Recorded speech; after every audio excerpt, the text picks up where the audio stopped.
Subscribe करिए rising Uttar Pradesh को और दबाइए इस बेल आइकन को ताकि आप पाए यूपी की न्यूज अपने मोबाइल पर सबसे पहले। नमस्कार, आपका स्वागत है राइजिंग उत्तर प्रदेश के एक और फिर स्टूडियो में। तो चलिए शुरू करते हैं आज के फटाफट खबरों को।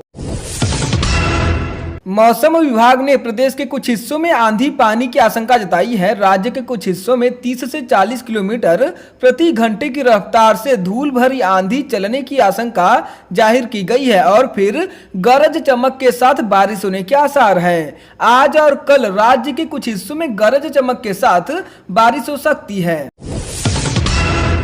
स्वास्थ्य विभाग के प्रमुख सचिव अमित मोहन प्रसाद ने बताया कि प्रदेश में लोगों द्वारा बड़ी संख्या में आरोग्य सेतु ऐप का लगातार उपयोग किया जा रहा है। लखनऊ मुख्यालय से अब तक 2722 लोगों को कॉल किए गए हैं, जिनको अलर्ट जनरेट हुए हैं। इनमें से 10 लोग पॉजिटिव मिले हैं। वहीं प्रदेश में अब कोरोना के सक्रिय मामलों की संख्या 1774 है। कुल 1759 लोग ठीक हो चुके हैं।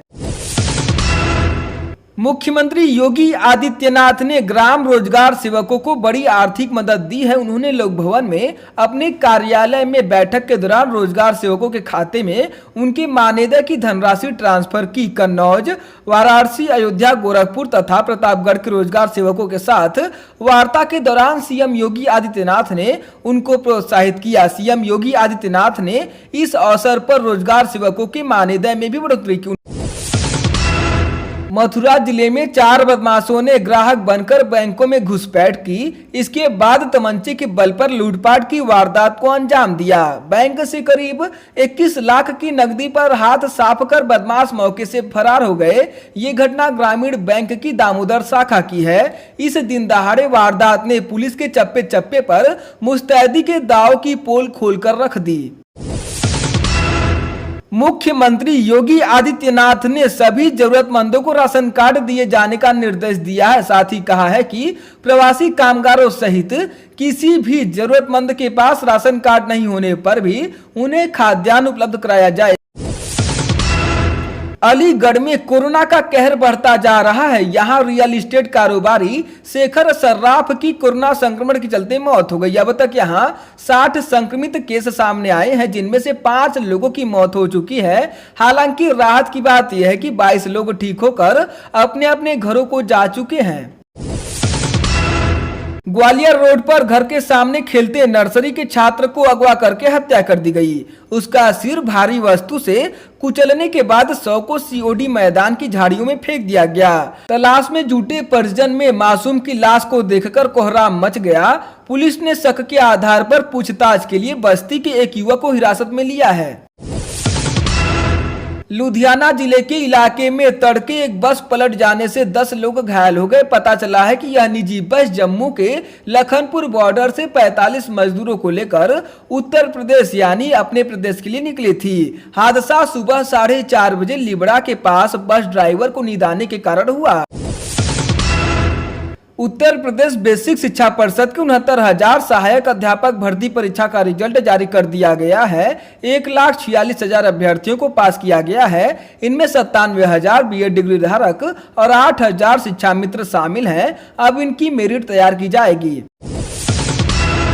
प्रतापगढ़ जिले में एक श्रमिक के साथ अफसर द्वारा अभद्रता का मामला सामने आया है। दरअसल श्रमिक स्पेशल ट्रेन से कई मजदूर प्रतापगढ़ जंक्शन पहुंचे थे। यहां एक बस से अपने घरों को रवाना होने के लिए श्रमिक बसों में बैठ रहे थे।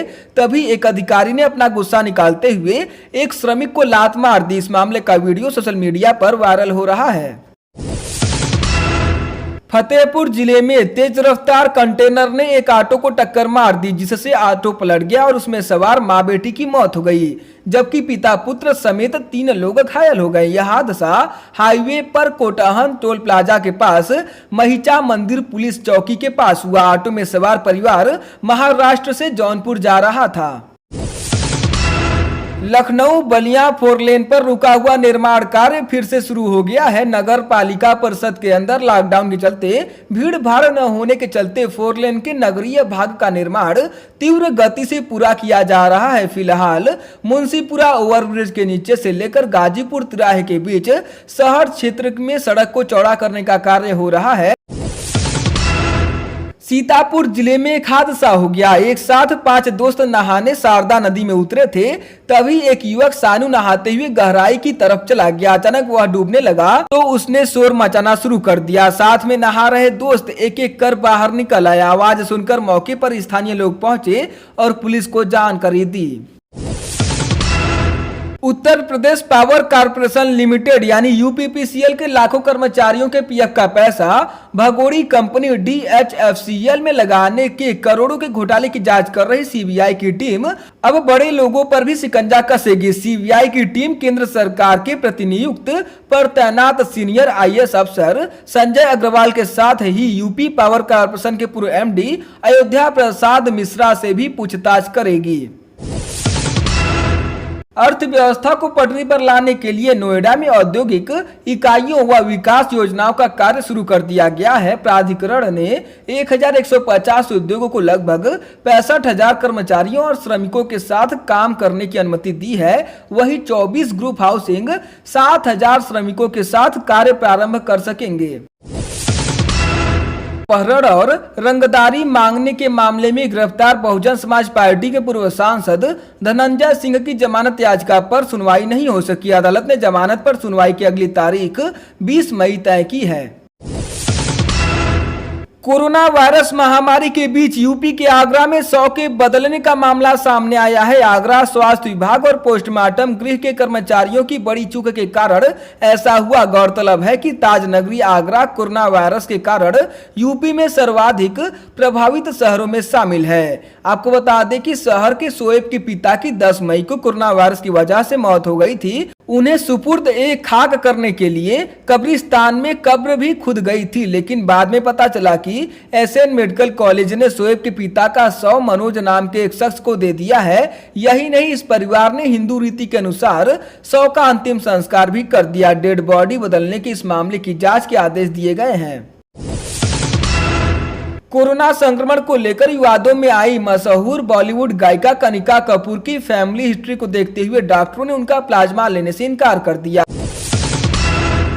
बागपत में कोरोना संक्रमित मरीजों की संख्या बढ़कर 10 हो गई। यहां लैब टेक्नीशियन के परिवार के 6 लोग एक साथ कोरोना संक्रमित पाए गए हैं। पहले पति पत्नी और एक बेटी की रिपोर्ट कोरोना संक्रमित आई थी। अब 3 और लोगों की रिपोर्ट संक्रमित आने के बाद एक ही परिवार के 6 लोग संक्रमित मिल गए हैं।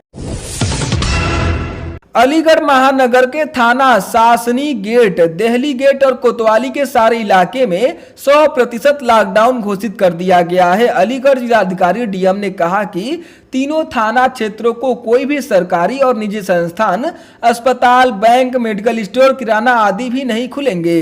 100% लॉकडाउन आज रात 12 बजे से लागू कर दिया गया है। उन्होंने कहा कि सभी आवश्यक और अनुमन्य वस्तुओं की डोर टू डोर डिलीवरी की जाएगी। 3 थाना क्षेत्रों में किसी भी प्रकार की कोई भी छूट नहीं होगी।